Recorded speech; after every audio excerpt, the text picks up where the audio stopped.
जहाँ तक मिसिंग लोगों की बात है, मैं कहूँगा कि मुझे आने वाली आधी से ज़्यादा कॉल उससे रिलेटेड होती हैं।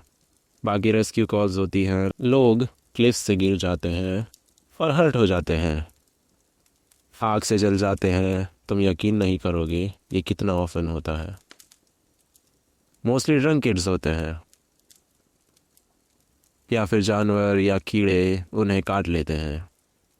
हमारी टीम काफ़ी टाइट है और हमारे पास वेटरन्स भी हैं जो लॉस्ट लोगों के साइंस ढूंढने में काफ़ी सही हैं, काफ़ी एक्सपर्ट हैं। इसलिए जब हमें कोई ट्रेस नहीं मिलता तो ये केसेस इतने फ्रस्ट्रेटिंग हो जाते हैं।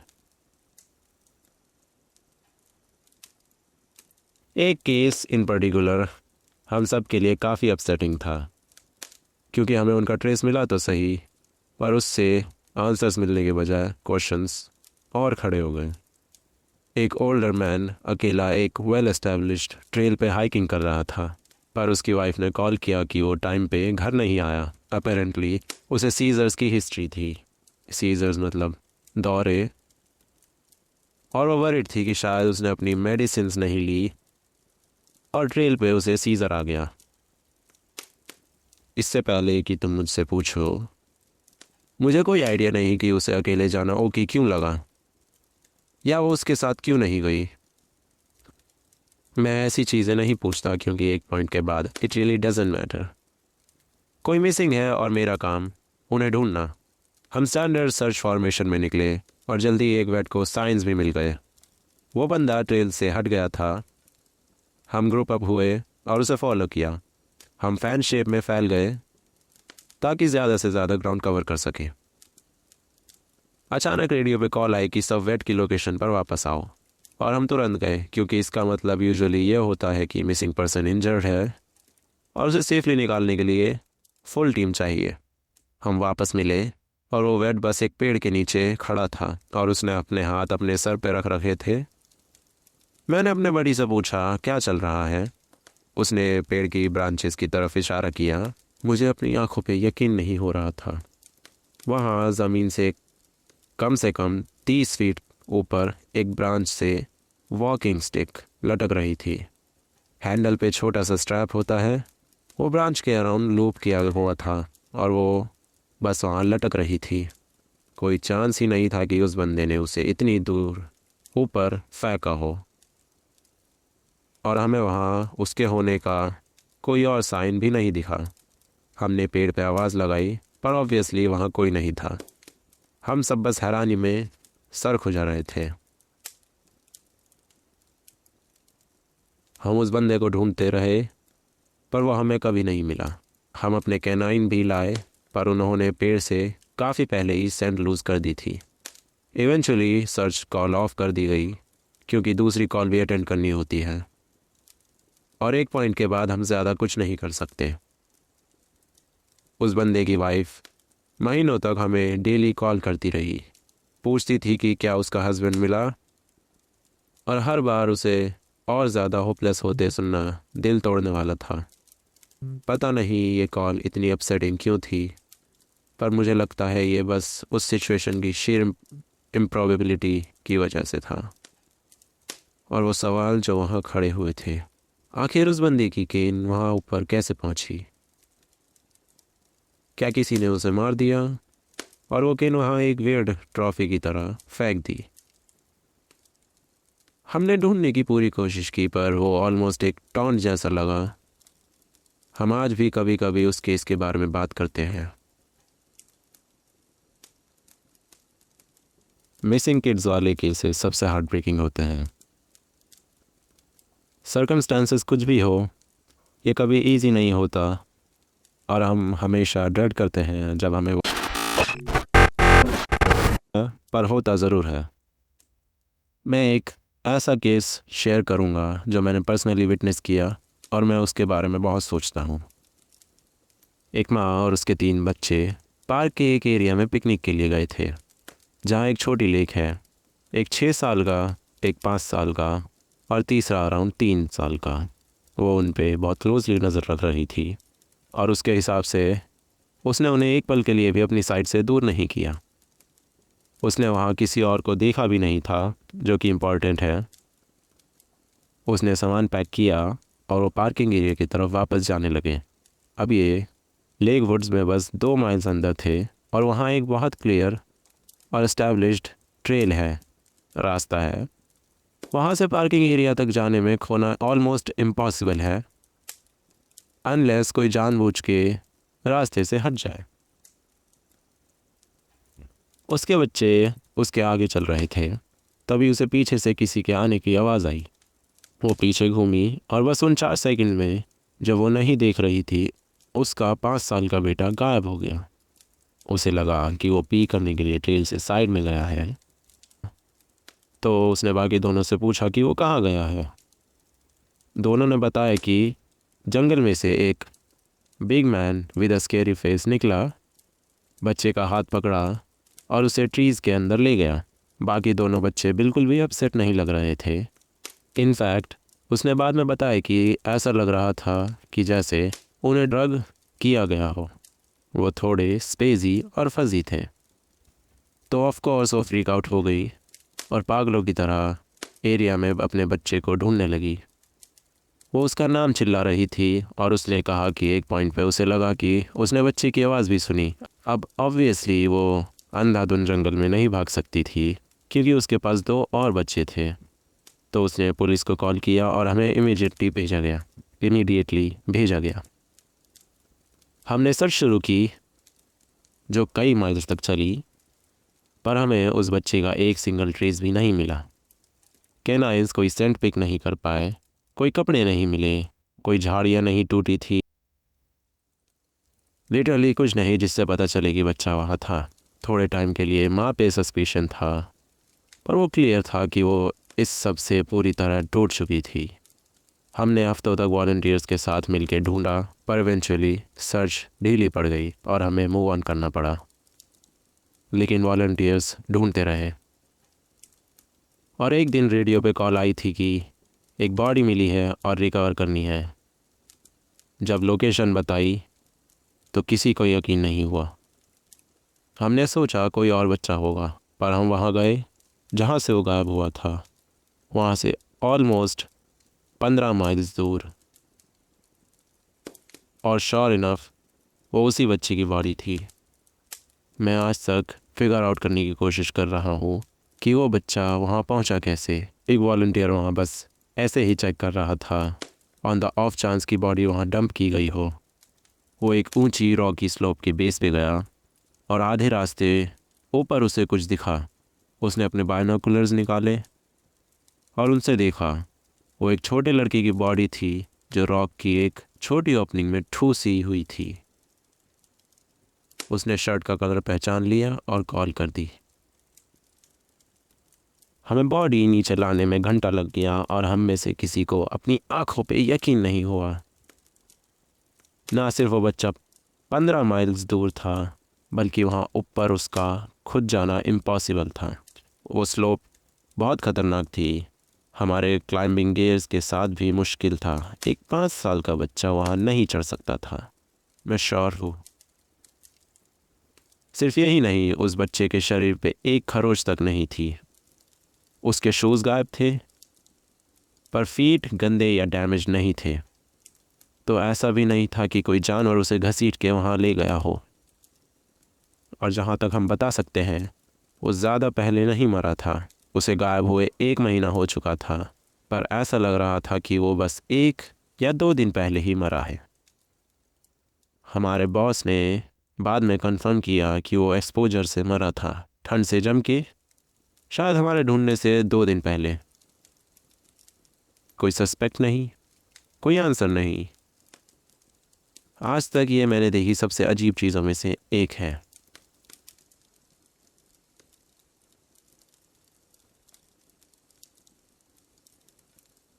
एज अ ट्रेनी मेरी पहली जॉब में से एक सर्च ऑपरेशन था, एक 4 साल के बच्चे के लिए जो अपनी मॉम से अलग हो गया था।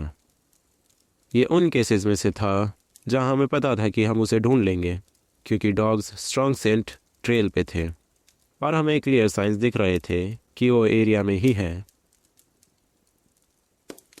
हमें वो एक बैरी पैच में मिला जहाँ उसे आखिरी बार देखा गया था, वहाँ से आधा माइल दूर। बच्चे को पता भी नहीं था कि वो भटकते हुए इतनी दूर आ गया है। एक वेटरन ऑफिसर उसे वापस ले आया और मैं ग्लैड था क्योंकि मैं बच्चों के साथ अच्छा नहीं हूँ। मुझे उनसे बात करना और कंपनी देना मुश्किल लगता है। जब मैं और मेरी ट्रेनर वापस जा रहे थे, उसने डिसाइड किया कि वो मुझे एक डिटोर पे ले जाएगी ताकि एक हॉटस्पॉट दिखा सके जहाँ हमें ऑफ एंड मिसिंग लोग मिलते हैं। ये एक पॉपुलर ट्रेल के पास ज़मीन में एक नेचुरल डिप है और लोग यूजुअली डाउन हिल चले जाते हैं क्योंकि वो ईजियर होते हैं। हमने वहाँ हाइक किया। वो कुछ माइल्स दूर था और हम करीब 1 घंटे में वहाँ पहुँच गए। जब हम वहाँ घूम रहे थे और वो मुझे वो जगह पॉइंट आउट कर रही थी जहाँ से पहले लोग मिले थे। अब ये एरिया मेन पार्किंग से 8 माइल्स दूर था और हम स्टेट प्रोटेक्टेड लैंड पे थे, जिसका मतलब है कि वहाँ किसी भी तरह की कमर्शियल या रेजिडेंशियल डेवलपमेंट नहीं हो सकती। ज़्यादा से ज़्यादा तुम्हें कोई फायर टावर या होमलेस लोगों का बनाया हुआ मेकशिफ्ट शेल्टर दिख जाएगा। पर मैं यहाँ से देख सकता था कि जो भी वो चीज़ थी उसके एजेस स्ट्रेट थे। और अगर तुम जंगल में एक चीज़ जल्दी सीखते हो तो वो ये है कि नेचुरल रेल स्ट्रेट लाइंस बनाती है। मैंने पॉइंट आउट किया पर उसने कुछ नहीं कहा।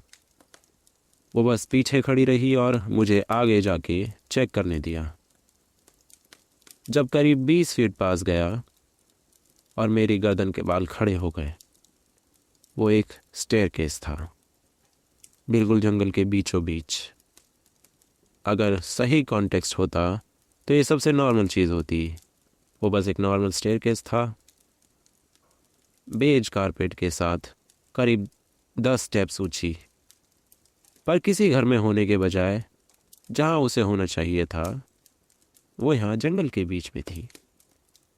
साइड्स कारपेटेड नहीं थे ऑब्वियसली, और मैं वो लकड़ी देख सकता था जिससे वो बनी थी। यह ऑलमोस्ट किसी वीडियो गेम ग्लिच जैसा लग रहा था जहाँ घर कंप्लीटली लोड नहीं हुआ और सिर्फ सीढ़ियाँ विजिबल हैं। मैं वहाँ खड़ा था और ऐसा लग रहा था कि मेरा ब्रेन ओवर टाइम कर रहा है ये समझने के लिए कि मैं क्या देख रहा हूँ। मेरी ट्रेनर आके मेरी बगल में खड़ी हो गई और वो बिल्कुल कैजुअली देख रही थी जैसे कि ये दुनिया की सबसे बोरिंग चीज़ हो। मैंने उससे पूछा कि ये चीज़ यहाँ क्या कर रही है और वो बस हंसी। आदत डाल लो रुकी, तुम्हें ऐसी बहुत दिखेंगी। मैं पास जाने लगा पर उसने मेरा हाथ पकड़ लिया और ज़ोर से, मैं होती तो ऐसा नहीं करती, उसने कहा। उसकी आवाज़ कैजुअल थी पर ग्रिप टाइट थी। उसने कहा, तुम्हें ये हमेशा दिखेगी, पर इनके पास मत जाना, टच मत करना, ऊपर मत चढ़ना, बस इग्नोर करना। मैंने उससे पूछने की कोशिश की पर जिस तरह वो मुझे देख रही थी मुझे लगा कि चुप रहना ही बेस्ट होगा। हम वहाँ से निकल गए और मेरी बाकी ट्रेनिंग में ये टॉपिक वापस नहीं आया। पर वो सही थी। मैं कहूँगा कि ऑलमोस्ट हर 5th कॉल पे मुझे कहीं ना कहीं स्टेयर्स मिल ही जाती हैं। कभी वो रास्ते के रिलेटिवली पास होती हैं, कभी 20 या 30 माइल्स दूर, बिल्कुल middle out of nowhere. Usually वो गुड कंडीशन में होती हैं पर कभी कभी लगता है कि सालों से वहाँ है। सबसे बड़ी जो मैंने देखी वो ऐसी लग रही थी जैसे किसी पुराने मैंशन से निकाली गई हो, कम से कम 10 फीट वाइड और 15 से 20 फीट ऊपर जाती हुई। मैं लोगों से बात करने की कोशिश की। मैंने लोगों से बात करने की कोशिश की पर सब वही सेम रिस्पॉन्स देते हैं जो मेरी ट्रेनर ने दिया था। ये नॉर्मल है, चिंता मत करो, बस पास मत जाना और ऊपर मत चढ़ना। अब जब ट्रेनीज मुझसे पूछते हैं तो मैं भी उन्हें वही सेम जवाब देता हूँ। मुझे समझ नहीं आता और क्या बोलूँ। मैं उम्मीद करता हूँ कि किसी दिन मुझे कोई बेटर आंसर मिलेगा, पर अभी तक तो ऐसा नहीं हुआ।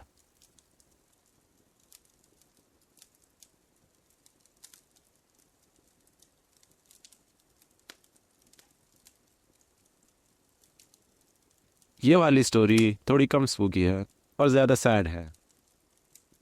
एक यंग मैन लेट विंटर में गायब हो गया, जब रियलिस्टिकली किसी को इस ट्रेल पे इतनी दूर नहीं जाना चाहिए था। हम काफ़ी ट्रेल्स क्लोज कर देते हैं, पर कुछ साल भर ओपन रहती हैं, अनलेस वहाँ बहुत ज़्यादा स्नो ना हो। हमने उसके लिए ऑपरेशन किया, पर ज़मीन पर करीब 6 फीट स्नो थी। उस साल काफ़ी हैवी स्नो हुई थी, और हमें पता था कि स्प्रिंग में बर्फ़ पिघलने से पहले उसका मिलना मुश्किल है। और वही हुआ। जैसे ही बर्फ़ पिघलना शुरू हुई, एक हाइकर ने मेन ट्रेल से थोड़ा हट के एक बॉडी रिपोर्ट की। हमने उसे एक पेड़ के बेस पे ढूंढा, पिघली हुई बर्फ़ के ढेर में। मुझे तुरंत समझ आ गया कि क्या हुआ था, और अगर मैं सच बोलूँ तो वो देख के मेरा बहुत बुरा हाल हुआ था। आप में से जो लोग स्की या स्नोबोर्डिंग करते हैं या माउंटेन पे टाइम स्पेंड करते हैं, उन्होंने शायद गेस कर लिया होगा। जब स्नो गिरती है तो वो ब्रांचेस के नीचे उतनी थिक कलेक्ट नहीं होती। ये ज़्यादातर फर ट्रीज़ के साथ होता है, क्योंकि उनकी शेप क्लोज्ड अम्ब्रेला जैसी होती है। तो रिज़ल्ट ये होता है कि पेड़ के बेस के आसपास एक स्पेस बन जाता है जो लूज़, पाउडरी, हवा और ब्रांचेस से भरा होता है। इन्हें ट्री वेल्स कहते हैं। और अगर तुम्हें नहीं पता कि क्या ढूंढना है, तो ये इजीली दिखाई नहीं देते। हम वेलकम सेंटर में बड़े बड़े साइन लगाते हैं, लोगों को बताते हैं कि ये कितना डेंजरस है, पर हर साल जब भी ज़्यादा स्नो पड़ती है, कम से कम एक बंदा ऐसा होता है जो इन्हें नहीं पढ़ता या वार्निंग को सीरियसली नहीं लेता, और हमें स्प्रिंग में पता चलता है। मेरा बेस्ट गेस ये है कि ये यंग मैन हाइक करते हुए थक गया होगा, या डीप स्नो में चलने से क्रैम्प आ गया होगा। वो पेड़ के बेस पे बैठने गया होगा, बिना ये जाने कि वहाँ ट्री वेल है, और अंदर गिर गया। वो उल्टा फंस गया, पैर ऊपर की तरफ, और आसपास की स्नो उसके ऊपर गिर गई। वो खुद को निकाल नहीं पाया और दम घुटने की वजह से मर गया। इसे स्नो इमर्जन सफोकेशन कहते हैं, और ये यूजुअली तभी होता है जब स्नो बहुत डीप हो। पर अगर तुम ऐसी अजीब पोजीशन में फंस जाओ जैसे ये लड़का फंसा था, तो 6 फीट स्नो भी लीथल हो सकती है। मुझे सबसे ज़्यादा डर ये सोच के लगा कि उसने कितना स्ट्रगल किया होगा, उल्टा लटका हुआ फ्रीजिंग कोल्ड में। वो जल्दी नहीं मरा होगा। स्नो उसके ऊपर एक डेंस भारी ढेर बन गई होगी, और निकलना लिटरली इम्पॉसिबल हो गया होगा।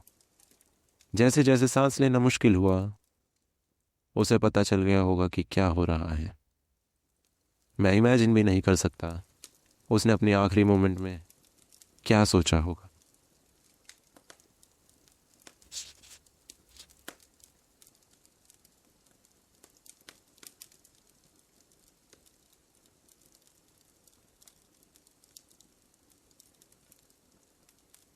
मेरे काफ़ी दोस्त हैं जो ज़्यादा आउटडोर्स ही नहीं हैं, मतलब ज़्यादा बाहर नहीं जाते।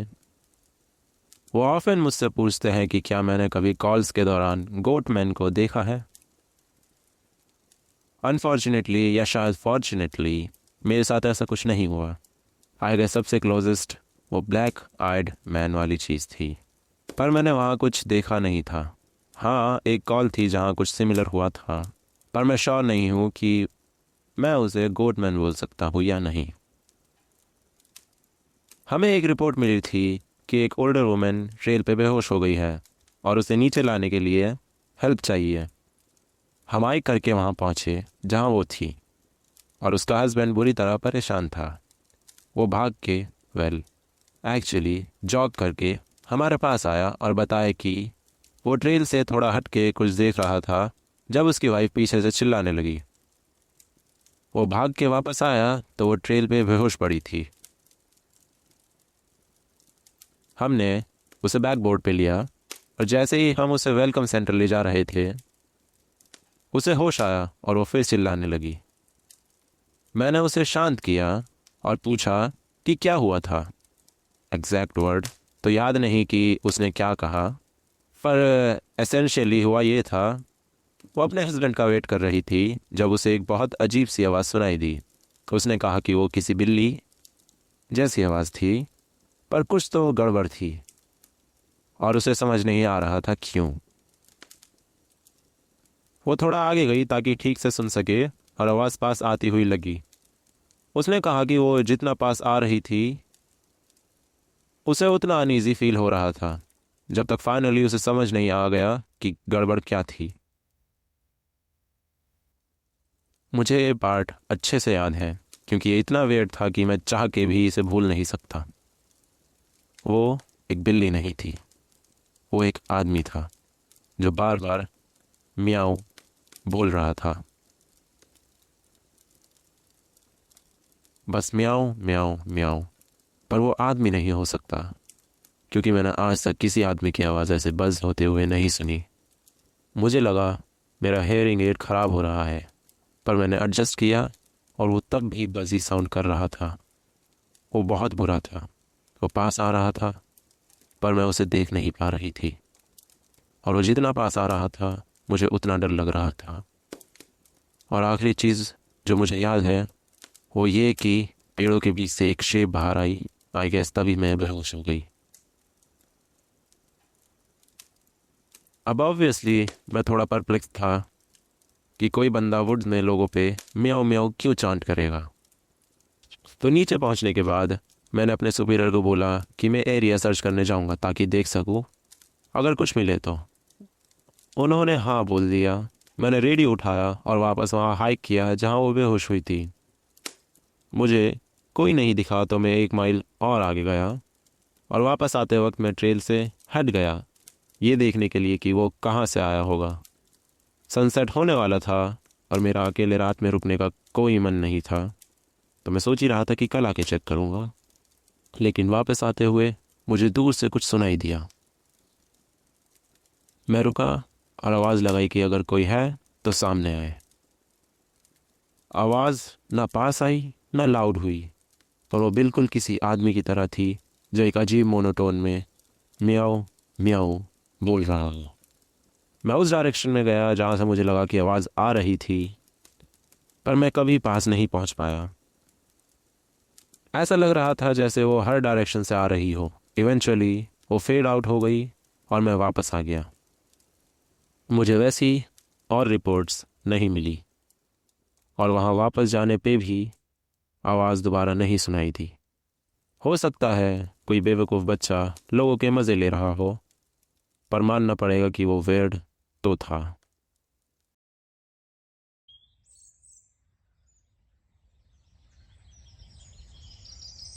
If you like the video, please share, like and subscribe.